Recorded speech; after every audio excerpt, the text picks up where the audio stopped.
Yep, consult your insurance agent. We have underlined that. We want you to pay attention to it now. The absence of a written lease or appropriate insurance coverage may expose the parties to economic loss. Yeah. Remember what's red's coming out, what's blue is going in, and this is just moving things around and changing the words to be in compliance with your 2010 HUD and all of those other changes that have been made in the financing world right now. So really no changes except to just be in compliance with the same language. This paragraph is really being reformatted, not redone, and put into an A and a B instead of just one big clumpy paragraph because they think you'll read it better. Because it's broken out more. Creating some issues or if there's no closing, what happens with the escrow money?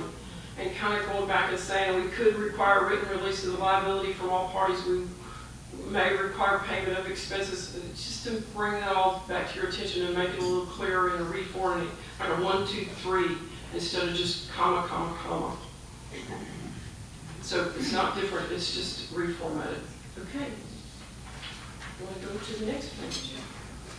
Okay, some things that were missing were some addenda that we didn't have on there. Loan assumption addenda, short sale addenda, which Idra's going to talk about after a while. Addenda for lead-based paint changes. The mineral addenda is being changed a little bit. And one of the forms that's being proposed that we're going to look at is a TREC non-realty items. And I'm a little uncomfortable with this one. I don't know what's going on with your agents, but at least with ours, we have lenders who don't want to see a non-realty items. And particularly in an FHA environment, they say, we don't want to know about that. We don't want to know if y'all are buying the refrigerator. To take it out, take it off of here, and we're going to, and you know, either we can debate this, but once it's here, it's here. Okay, we've decided to remind everybody that the termination option is an option, period. And y'all know that do you want credit for this? No, this is George Stevens' baby. We're proud of you for that.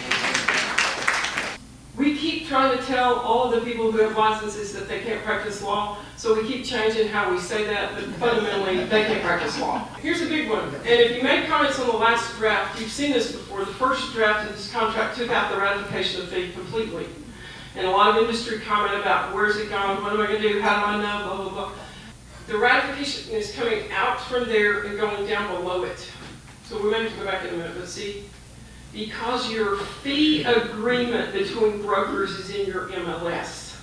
This is not what you file an arbitration suit about, this page. So trying to keep it there because people wanted it there, but trying to move it away from the signatures so that we would quit confusing this as your agreement. If you have a non-MLS member that you're going to pay a co-op fee to, you might want to think about using the registration and fee agreement between brokers to establish the fee that you're going to share or have shared with you.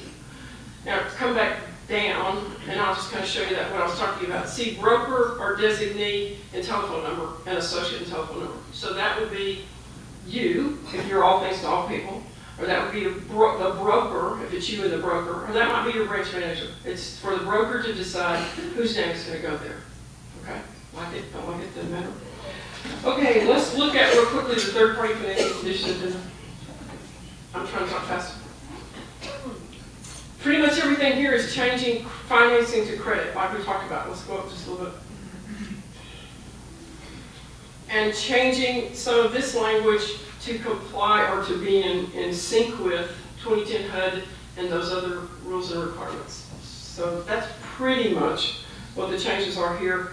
I think you should just pay attention to whether or not you like credit versus financing. So let's look at the HOA addendum. Let me tell you what that is, 36-5.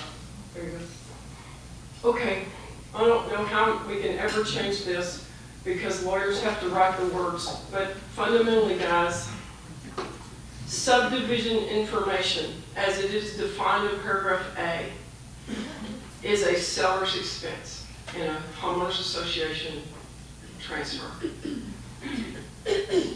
And then, of course, they're adding something about whether or not the buyer wants a resale certificate and how that will all happen.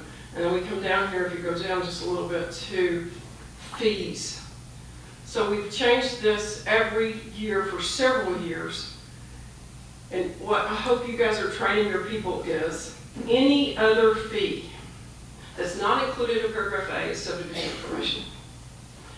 that the homeowners association charges, whatever they call it, is covered in this paragraph. So if they call it a buyer's fee, that doesn't necessarily mean it's a buyer's fee, it's something they've called it. All other fees go here, except as provided by paragraph C, which are deposits and reserves. And I'm going to make a comment in paragraph A, which is subdivision information. Buyers shall pay any and all association fees or other charges resulting from the transfer of the property not to exceed some amount of money, and the seller will pay the rest. So if you're representing sellers, you want to be sure you know what all the fees are. All the fees. All the fees. So when you pay some of these, you'll pay attention. So let's look at the non-royalty items again, real quick.